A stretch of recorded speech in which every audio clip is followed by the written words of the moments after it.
All right, we're back with Demario Davis. Some of our voters have suggested that perhaps he has the better beard. I don't know. I kind of like the salty gray going on in mine. I would probably dye it black, but the wife likes the salty gray. So what am I going to do, Demario? That's the most. That's what you man. You got to go with it. Funny story. I've had this beard. I started growing facial hair on our honeymoon 12 years ago, and didn't take long, to have a beard. And about 5 or 7 years into the marriage, I came downstairs one day. It was one of those sleepy mornings. I was just beat down, exhausted. I think maybe I'd run the Crescent City Classic the day before or something. I Mhm. was dog tired. I got up. I was standing in front of the mirror, and I had my electric shaver. I was just going to trim it up, and I just kind of nodded off and wrecked the beard. I was like, Wow. I've gone clean face before, so I got rid of it all. I said, I'm just getting rid of it all. I went downstairs. My wife burst out in tears. She was like, who are you? My kids were all around. They were like, what just happened? So Wow. ever since then, the beard has stayed. So anyway, Yeah. funny story. So, all right, we're back with Demario Davis. BruceLeeSmith.com is my writing and teaching website, which most of you know, and wealthcurated.com is the business side of what I do. As you know, I have an affection for rare and valuable objects. Demario Davis is a rare and valuable dude in a big space in our culture. We'll talk about this more a little bit later toward the end of this segment. You could argue that the NFL is the most compelling storytelling visual our culture has. So, guys like Demario are invaluable when it comes to leadership on the bigger scale as they devote their hearts to it. So, Demario, we're going to talk more about Devoted Dreamers and the Devoted Dreamers Academy. This is big time cool. You guys will want to learn about this. But let's dive in here to some of the weighty issues we're all aware of on a daily basis. You can't pick up your phone when you wake up any day without seeing a headlines list full of just rancor, arguing, suffering, pain, infighting within our culture. The big flashpoint this week, of course, is the rekindled abortion fight. We have people out in front of Supreme Court justices' homes, people yesterday going into churches and trying to interrupt services.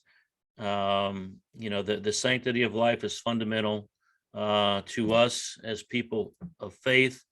And then, of course, the race issue has been front and center, and we could talk for hours trying to analyze where this seemingly revival of this racial divide has flourished in recent years. A lot of reasons, a lot of schools of thought why that is, but it's all here. It's in front of us.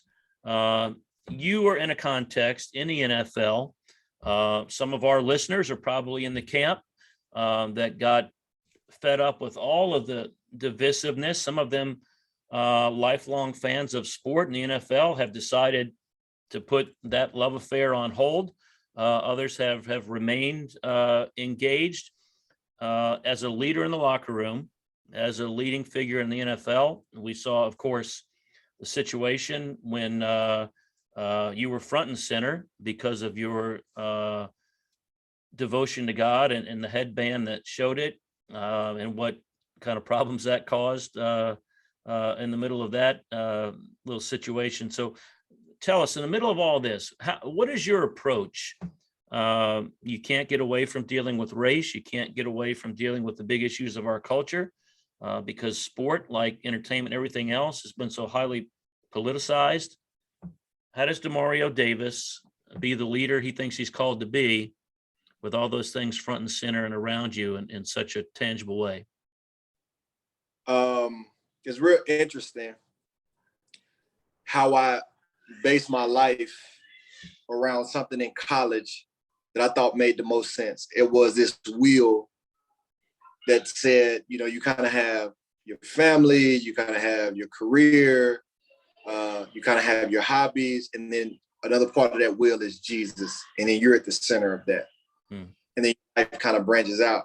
And then the guy that discipled me said, you need to put Jesus in the middle, and then from there, Jesus guides how you look at your family. He guides how you go after your career. He guides how you entertain your hobbies or anything else that you do. Jesus is center. And when I look at all that's going on in the world, there's no better answer or solution than Jesus. And here's why. I know that sounds cliche to people who maybe not be of faith or of faith, but don't know how to apply it. Jesus is center because nothing changes without the hearts of people changing, right? So I know what's going on with me eternally. I know what I know what I feel, know what I'm thinking for the most part. And then that dictates an action that everyone can see, right? When we look at other individuals, we think we know what someone's thinking. You think you know what someone's feeling, but you don't. It's impossible to know. Researchers have studied, and it's impossible to know what someone else is thinking and what someone else is feeling. Therefore, all you can judge them on is their actions, their behavior. Even the Bible tells us this. You will know them by their fruit. And then it doesn't say you will know what they're thinking by their fruit. It doesn't say you will know their emotions by their fruit. What God is saying is you will know the condition of their heart by their fruit. And it's not to judge their heart. It's not to judge their beliefs. It's to tell you this is a good indicator of where their soul is. Because the whole heart issue is designed to, if you have a good heart, meaning we've been cleansed by the Holy Spirit and now Jesus lives inside of us, his perfect life, we get to go to heaven. If we don't, our heart is apart from God and we go to hell. That's it. Right? And so we are very much concerned about the souls of men. So what I'm pointing to is understanding this is emotions drives thinking. Thinking drives beliefs, right? It goes down to the heart level. And the heart produces actions. And that's what we see, right? That's the landscape. So when you look at the racial issues, all you see when you open your phone, you're looking at people's thoughts, their actions, right? That's all you can see, right? And we live in a fallen world, and most of the time in this simple world, our actions are going to be full of sin. Even on our best day, our actions are still full of sin. We're in a falling world. We're so polluted, right? So with this entirety of context going on, Jesus is the only constant that can answer. Jesus is the only thing that can enter and change people's hearts, right? And what it is, it goes all the way back. How do you come into a relationship with Jesus? You realize that you need him. You realize internally that there's a void. And then Jesus comes in and fills it, and all of a sudden you feel whole, right? And this changes your thinking. It comes down to the heart level, and it purifies you and changes you from the inside out, which changes your action. Well, right?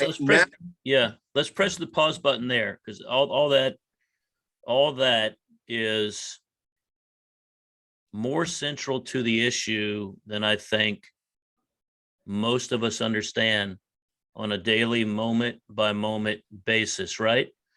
Because that does something critical in this context. I started out by asking you, how do you operate, right? In the middle of this context, and especially when the NFL has been front and center, people on their knees, other people not on their knees, people boycotting, people not boycotting, people saying this matters, people saying that matters, people saying everything matters. You guys have been front and center, right? And I'm sure there's been some inner workings and policy craft in the NFL that sort of tried to direct you guys. So, I mean, I get all that. It's how big business works. Let me read this. This strikes me. This is a little book, C.S. Lewis, A Preface to Paradise Lost. Some of my education, I've studied English literature, and this is sort of an academic assessment by C.S. Lewis of one of the most important long verse poems ever written, Paradise Lost by John Milton. And he's describing how Milton wrote the Satan figure in Paradise Lost. It is stunningly accurate to everything you just spoke about, but also to the context we were just speaking about. And so Milton talks about Satan throughout, and how his campaign against goodness, against this reality, has unfolded. And C.S. Lewis goes deep into the psychology and the heart issue here, if you will. And he says this: no one had in fact done anything wrong to Satan. He was not hungry. He was not overtasked. He was not removed from his place, nor shunned, nor hated. He only thought himself impaired. In the midst of a world of light and love, of song and feast and dance, he could find nothing to think of more interesting than his own self. That's everything we see in our context, right? And he goes on. Throughout the poem, he's engaged in sawing off the branch he is sitting on, but in a deeper sense, still, since a creature revolting against the creator is revolting against the source of his own powers. He says, that is like the scent of a flower trying to destroy the flower. And as a consequence, the same rebellion, which means misery for the feelings and corruption for the will, means nonsense for the intellect. I mean, that's everything we're seeing in our world, where you see stuff happening in the streets and the excuses used to support it, that literally is nonsense. But it all comes down to what you're talking about. So, but to take that even deeper, yeah, it's the one thing that God does when he changes our hearts is he takes our eyes off himself and he puts it on his mission. The story that's being written is not about me. I'm just a part of the story, right? You know, it's like when kids go and sign up for theater, or someone signs up for theater, everybody wants the big role, right? But what if you get the tree? What if you get the rock, right? That's all that's the only role that we get in God's story. No matter how great, you can look at C.S. Lewis, you can look at Martin Luther King, you can look at Paul, you can look at Moses. The only role that we get in God's story is a tree and a rock. God's story is about himself. And what he does, he gives us excitement to be a part of his story. Once the story is no longer about me, it takes us out of that evil mindset of not being able to enjoy everything going on and only being our vision being impaired by ourselves. Now we get to see all the beauty of God's creation, right? And then we see the tragedy of seeing someone that doesn't understand that. Right? That gives us concern for their soul. It goes all the way back. When I see a certain action or behavior, it's not that I'm upset with someone's belief or how they're looking at things. It's an indicator to me that something is off. And I want to be whatever I need to be, going back to our first conversation, to help them to be in a better situation, because I want their soul to be saved. Right. And so that's what drives me in any setting. I don't have to agree with you. Matter of fact, let's not talk about the things we're polar opposite in. That's not going to bring us together. Let's get to a safe place. Let's reduce the swelling, right? There's an injury. Let's reduce the swelling. Let's get it calm, and then we can start to weave the pieces back together in a way that's healing.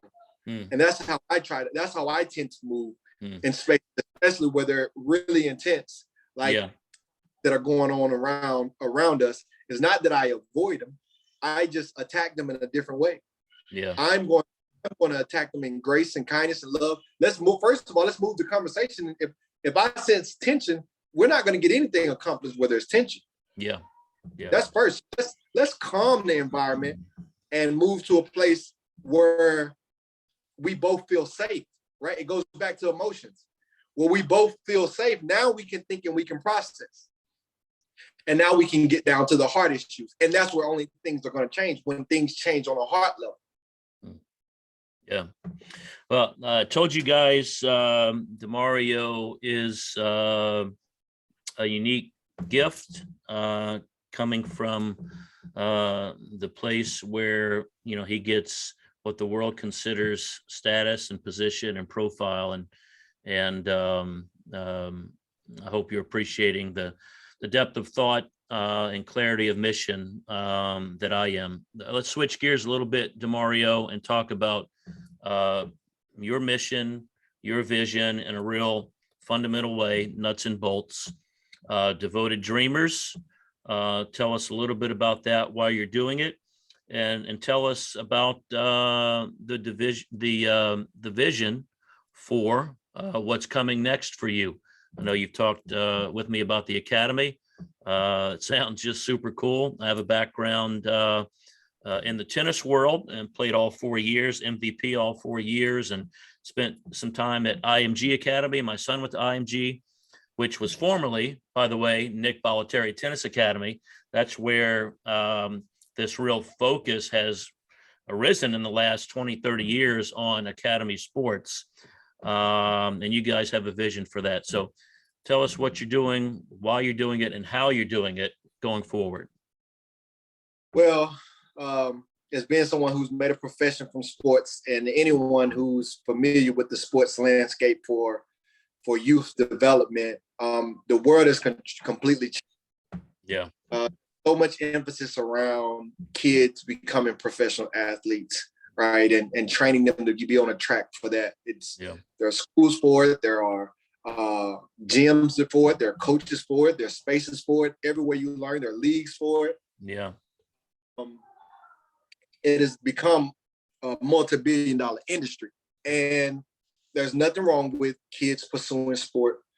Even if you look at the landscape of what's happening with college athletes, right? In my opinion, they just moved the pros up 4 years, 3 years at least, right? Because a kid can go from high school to making hundreds of thousands of dollars to millions of dollars in one step. So they're no longer amateur athletes; they're professional athletes, right? And so it's been moved up. So where are the mechanisms that are helping these children in a healthy way, right? The parents are kind of the only guardrails that are really around these kids before they get thrown to the wolves. Understand, when you get to professional sports, you're in it with the sharks, right? Yeah. They're coming from all. Yeah.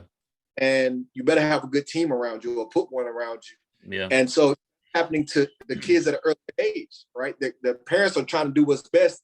And most environments, most leagues, most development spaces, most education spaces, whether they want to or not, they're exploiting the kids, right? A school is there for the success of the school. No matter what kids come through the program, it's there for the success of the school. A gym, they have light bills. They're there for the success of the gym. Yeah. Leagues, they're there for the success of the league. So even if that's not necessarily what they want to be doing, they're there for the function of itself, right? And what is it that's there for the kids' development and training that's helping them see something that they may not have saw themselves? And that's where we really get a chance to come in and be unique, because our school is designed to have the same sports niche draw. So we want to train kids uniquely and develop them in their space. But what we're going to do is use sports to introduce them to 1,000 different career pathways, right? And so beginning with a sports medicine track that puts them on a track to be athletic trainers, right? So some kids come to our school that specialize in sports, but also kids that want to specialize in the medical field, but athletic. And so when you look at a game, think about all the different health professions that are around a game, right? When you come into a training room, there's physical. So you have eye doctors and ear, nose, throat doctors and EKG specialists, right? On a game day, you have EMT specialists, you have orthopedists. You just think about all the different medical spaces that are not just if you want to be an athletic trainer, right? Yeah. And so imagine being on a track for that. And so being able to be exposed to all these different career fields that are inside the medical field, where these kids can realize, like, you know what, I may want to play sports, or maybe I just like being around the game of sport. And you don't know that until you're exposed to it, that there are all these different career paths that exist. And so we want to do that with sports. And as you and I have talked about, and this sort of references what we talked about in the first session, guys can grow up and think my only way out is if I make it, as you and I have talked about, it takes a lot to make it. I mean, there's a lot of outlier talent out there. You don't make it just on outlier talent, right? Things have to go well. You got to find the right coach, the right mentors. You got to stay healthy. Got to peak at the right time. One piece of that puzzle falls apart, and the whole thing can fall apart. So it's amazing that somebody's dedicated actually to the full person, whether they're big time or not. Yeah, well, we understand this. There's only so many spots, right? Even going from high school to college, right? With the top colleges, there are only so many scholarship spots, right? They only can get so many people per school on scholarship. And then when you get to the NFL to get drafted, there's only so many spots. So imagine 100 kids being good enough to go to this certain college. The college only has 25 spots. Right. There's only 300 people that are going to enter into this next recruiting class or the NFL draft. Right. So even if there's 1,000 good kids that are available, there's only 300 spots. Yeah. So how do we make sure that we look out for the other, 75, other 700? Yeah. Right. Well, you have to have them on avenues and tracks that if this doesn't work out, there's another spot that we can get you in.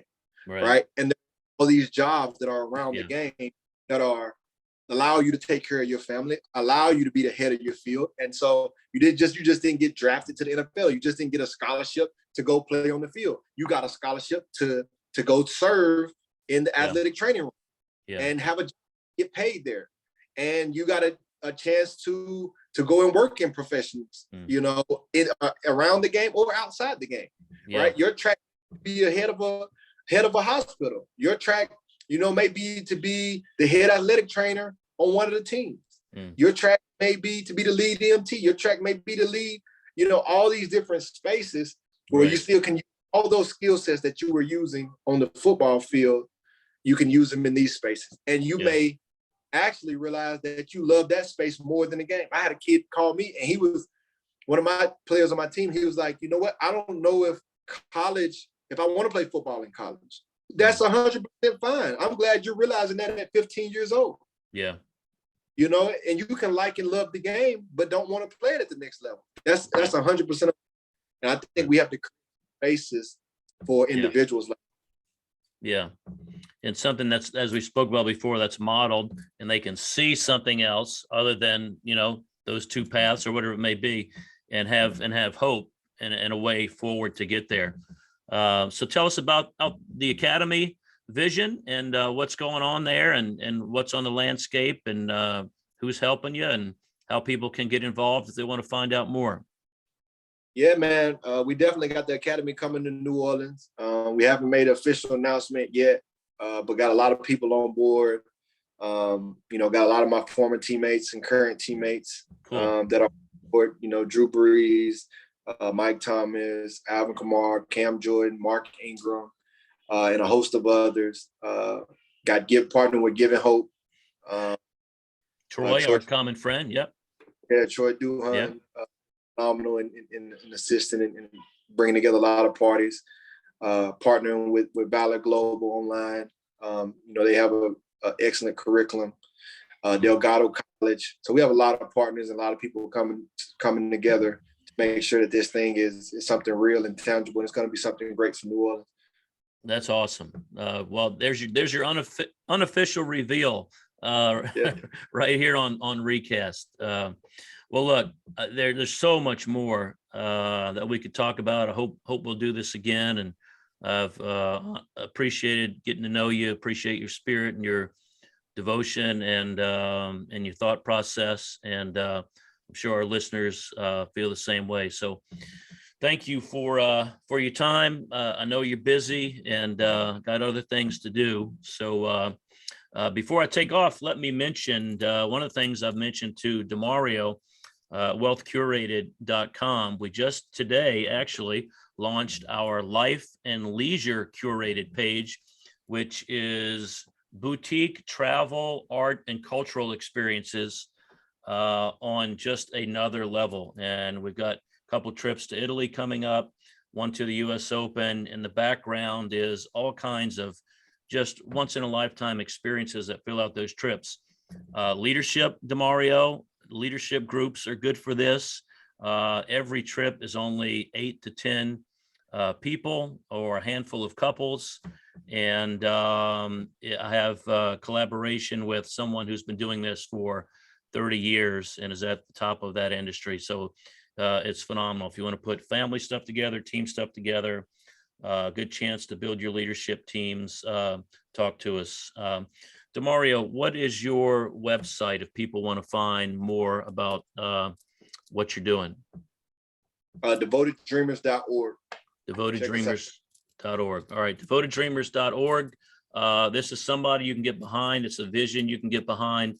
And so have a look. Demario, thank you. Have a good afternoon, and let's do this again. All right, man. Thank you. Be All right, blessed. man. See you.